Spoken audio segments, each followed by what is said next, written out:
दिल्ली में छठ पर यमुना नदी का ये हाल अब हर साल की कहानी बन चुका है। हजारों लाखों हिंदू इस नाले जैसे पानी में खड़े होकर भगवान सूर्य को अर्घ देने को मजबूर किए जाते हैं, वो भी उस यमुना नदी में जो हमारी आराध्य है और जिन्हें हम देवी मानकर हजारों वर्ष से पूजते रहे हैं।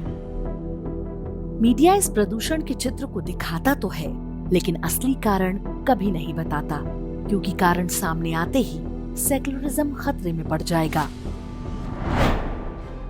क्या आपने सोचा है कि हरियाणा के हथनी कुंड से यमुना नदी का जो साफ निर्मल जल दिल्ली में प्रवेश करता है, वो कुछ ही किलोमीटर के अंदर इतना विषैला कैसे हो जाता है कि उसमें झाग उठने लगे।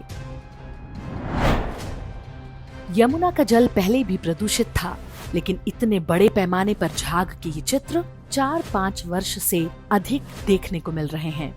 इसका सबसे बड़ा कारण है दिल्ली में यमुना के किनारे बसाई गई बांग्लादेशी और रोहिंग्या घुसपैठियों की बस्तियां। इन अवैध बस्तियों में जीन्स और फैब्रिक डाइंग की ढेरों यूनिट्स चल रही हैं। इनका केमिकल और डिटर्जेंट वाला जहरीला पानी सीधे यमुना में मिलता है, जिसके कारण यमुना के पानी में भारी मात्रा में झाग बनने लगता है। ना तो दिल्ली सरकार और ना ही न्यायपालिका कभी प्रदूषण के इस असली कारण पर ध्यान देती है। इन अवैध बस्तियों को दिल्ली सरकार का प्रत्यक्ष और अप्रत्यक्ष संरक्षण मिला हुआ है, क्योंकि वहां रहने वाले ही उनके असली वोट बैंक हैं। लेकिन जैसे ही कोई हिंदू त्योहार आता है, सरकारें तत्काल सक्रिय हो जाती हैं। दिल्ली प्रदूषण नियंत्रण कमेटी के इस आदेश को देखिए। यमुना में मिलाए जा रहे जहरीले केमिकल पर आंख बंद कर लेने वाली इस सरकारी संस्था ने यमुना में दुर्गा प्रतिमाओं के विसर्जन पर रोक लगा दी, जबकि अब अधिकांश दुर्गा प्रतिमाएं मिट्टी की बनती हैं। वास्तव में असली मुद्दा प्रदूषण नहीं है, क्योंकि अदालतों और सरकारों को प्रदूषण की चिंता होती तो वो अवैध केमिकल फैक्ट्रियों पर पहले रोक लगाते। प्रदूषण केवल बहाना है।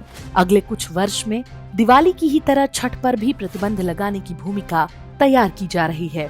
तब कहा जाएगा कि छठ के कारण यमुना गंदी हो रही है। नेशनल ग्रीन ट्रिब्यूनल यानी एनजीटी ये काम कोलकाता में पहले ही कर चुका है। वहां पर छठ को प्रदूषण के लिए दोषी ठहरा दिया गया है, जबकि छठ में ऐसा कुछ नहीं होता जो नदियों या तालाबों के जल को गंदा करे। दिल्ली में छठ पर यमुना का ये हाल मात्र एक संयोग नहीं, हिंदू आस्था पर एक सोचा समझा सरकारी आक्रमण है। क्या आप इसकी गंभीरता को समझ रहे हैं?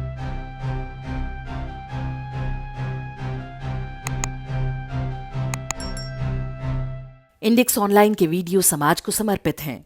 आप इनको डाउनलोड करके जैसे चाहे वैसे प्रयोग कर सकते हैं। चाहे तो आप हमारे टेलीग्राम चैनल से जुड़ सकते हैं। वहां सारे नए पुराने वीडियो आपको मिल जाएंगे। हमारे सोशल मीडिया लिंक हर वीडियो के डिस्क्रिप्शन में होते हैं। हमारा एकमात्र उद्देश्य हिंदू समाज को जागृत और एकजुट करना है। इसमें सहभागी बने। धन्यवाद।